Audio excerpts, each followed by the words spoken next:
13 number का प्रश्न में क्या कह रहा है, यदि HCF 2520 6600 बराबर 120 है, एलसीएम 2520 और 6600 का जो है वो 252 गुना के है, तो के का मान क्या होगा, हमें के का मान बताना है। ये भी वही सिंपल, दोनों संख्याओं का मौसौ और लौसौ दिया हुआ है, ठीक है। मौसौ हमारा कितना है 120, लौसौ हमारा कितना है 252 गुना के, यही ना है। तो लौसौ और मौसौ को यदि गुना करेंगे तो क्या हो जाएगा, इन दोनों संख्याओं के गुणनफल के बराबर हो जाएगा, है कि नहीं। तो हम क्या करेंगे हाँ, तो आप दोनों संख्याओं को आप पहले लॉस और मौसौ लिख लो पहले।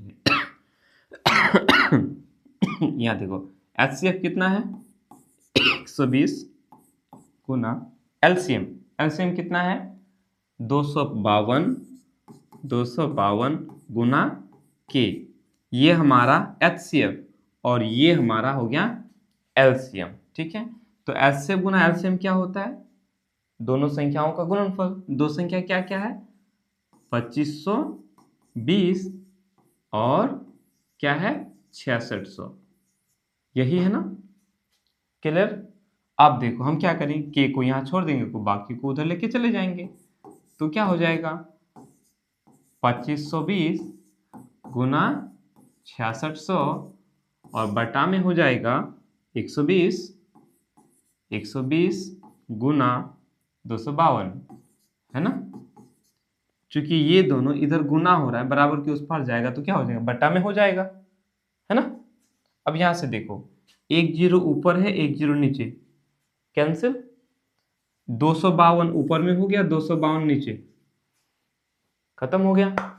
अब यहां देखो 12 है, यहां कट जाएगा 12 का पारा में 12 का 12, यहां देखो 12 5 60, 12 5 60, जीरो बच गया, कितना आया 550, ऑप्शन नंबर डी। बोलो क्या समझ में नहीं आया, नहीं समझ में आया, एकदम इजी है ना। दोनों संख्या दिया हुआ है, उनका HCF और LCM दिया हुआ है, तो HCF और LCM को गुना करेंगे, करना नहीं है, सिंपल सा भाग दे देना है उधर। LCM में हमारा के गुना में है ना, के को छोड़ दिए, दोनों संख्याओं को ऊपर लिख दिए गुना में, बाकी इन दोनों को भी नीचे लिख दिए क्योंकि इधर तो लिखना ही था, क्लियर।